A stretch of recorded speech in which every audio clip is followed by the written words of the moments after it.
What's up mga choy? Magandang hapon sa inyo mga choy. So ngayong hapon na to mga choy, for today's video, so kita natin sa social media ngayon yung mga kakilala ko, mga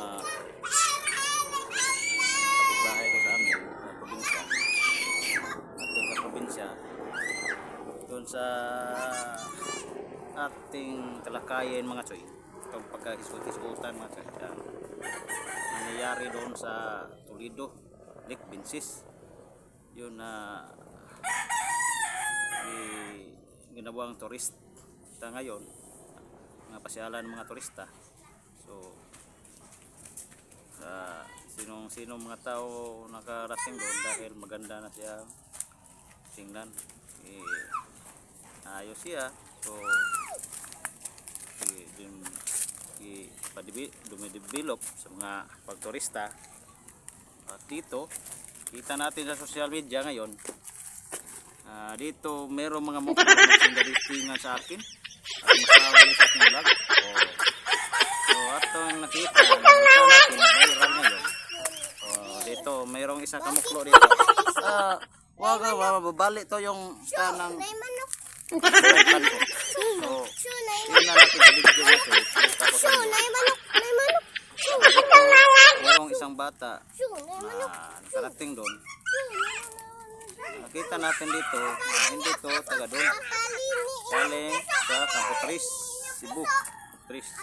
So napasya lang doon. Ilang ko pagkakabalam ng mga inat ama nito na kaditing doon. Sabi-sabi dito, naghanap to ng gagamba. So ang ikaginagaulat sa mga tao mga choy ngayon, nag-viral ngayon. So nalulumos to mga choy. Nalumos, sabi saya pa. Nalumos at mga ilang araw una na tagpuan. Una to tagpuan choy, na lumulutang na mga 4 na araw. Kahit nga sino mga rescuer na pumupunta doon, mga divers, hindi talaga nila nakita. So ganito lang araw ngayon, September 24, 1924, ang araw na siguro to nakikita na lumulutang 4 na araw bago siya lumulutang. So dito ipakita ko sa video, tingnan natin. Meron tayo nakuha na video, galing to sa nating schoolmate noon na nagbibideo dahil taga doon siya katira. So kinukuha na yung video, marami siyang video dito, marami nang views sa video niya, para patungo ng viral mga choy. Viral na to mga choy sa social media. Tingnan natin, bigyan natin reaction. Taas to. Tingnan natin ang video mga choy. Ito na ang video, pakita ko na sa inyo. Medyo mataas to. Dito.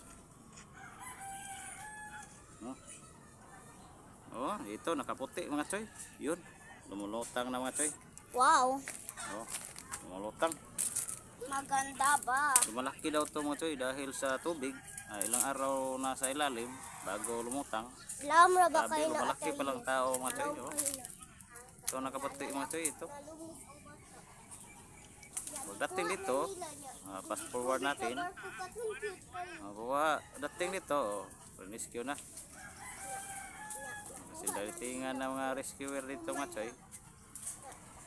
Rescuer, dalitingan na. Gamit sila ng bangka dito na kuwayan na tawag na bambo.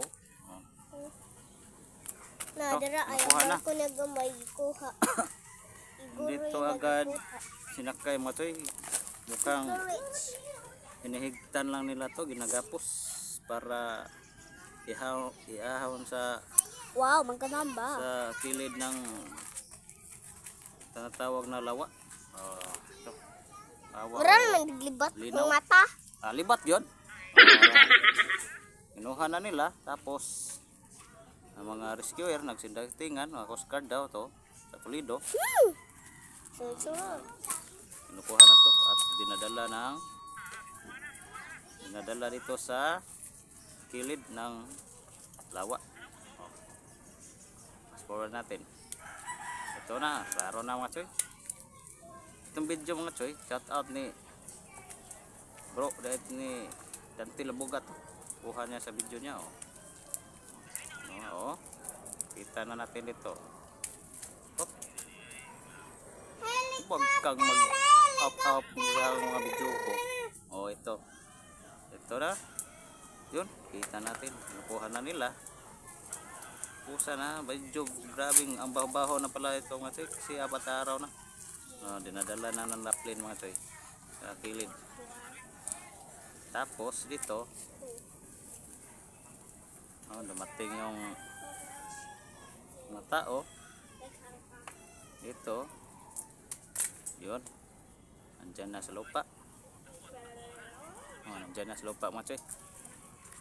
Andyan na sa lupa. Tapos mayroong habol, pinuputos to ng habol mga choy bago ilagay sa board. Lagay sa board mga choy. So dito mga choy, dating yung inahan.